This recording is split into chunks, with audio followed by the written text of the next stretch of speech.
Genesis chapter 26. Isaac and Abimelech. Now there was a famine in the land, besides the earlier famine of Abraham's time, and Isaac went to Abimelech, king of the Philistines, in Gerar. The Lord appeared to Isaac and said, "Do not go down to Egypt. Live in the land where I tell you to live. Stay in this land for a while, and I will be with you, and will bless you. For to you and your descendants I will give all these lands, and will confirm the oath I swore to your father Abraham.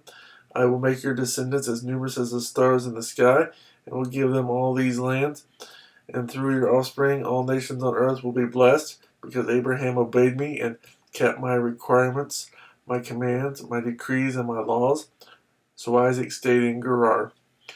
When the men of the place asked him about his wife, he said, "She is my sister," because he was afraid to say, "She is my wife." He thought, "The men of this place might kill me on account of Rebekah, because she is beautiful." When Isaac had been there a long time, Abimelech, king of the Philistines, looked down from a window and saw Isaac caressing his wife Rebekah. So Abimelech summoned Isaac and said, "She is really your wife. Why did you say she is my sister?" Isaac answered him, "Because I thought I might lose my life on account of her." Then Abimelech said, "What is this you have done to us? One of the men might well have slept with your wife, and you would have brought guilt upon us." So Abimelech gave orders to all the people, "Anyone who molests this man or his wife shall surely be put to death." Isaac planted crops in that land, and the same year reaped 100-fold, because the Lord blessed him. The man became rich, and his wealth continued to grow until he became very wealthy.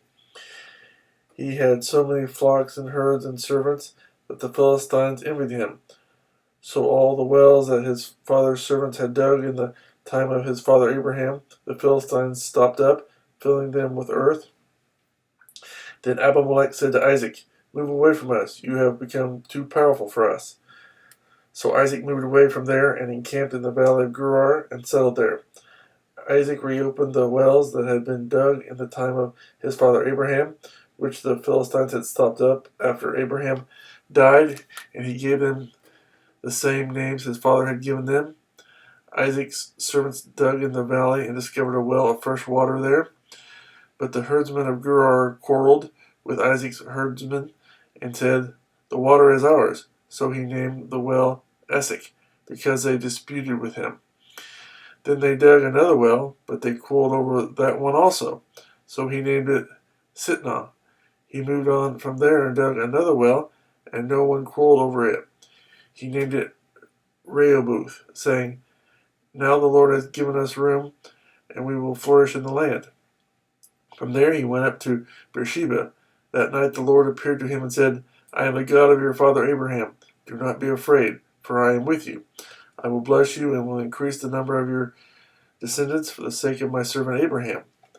Isaac built an altar there and called on the name of the Lord. There he pitched his tent, and there his servants dug a well. Meanwhile, Abimelech had come to him from Gerar with Azath, his personal advisor, and Philcol, the commander of his forces. Isaac asked them, "Why have you come to me, since you were hostile to me and sent me away?" They answered, "We saw clearly that the Lord was with you, so we said, there ought to be a sworn agreement between us and you. Let us make a treaty with you, that you will do us no harm, just as we did not molest you, but always treated you well and sent you away in peace. And now you are blessed by the Lord." Isaac then made a feast for them, and they ate and drank. Early the next morning the men swore an oath to each other. Then Isaac sent them on their way, and they left him in peace. That day Isaac's servants came and told him about the well they had dug. They said, "We found water." He called it Sheba, and to this day the name of the town has been Beersheba.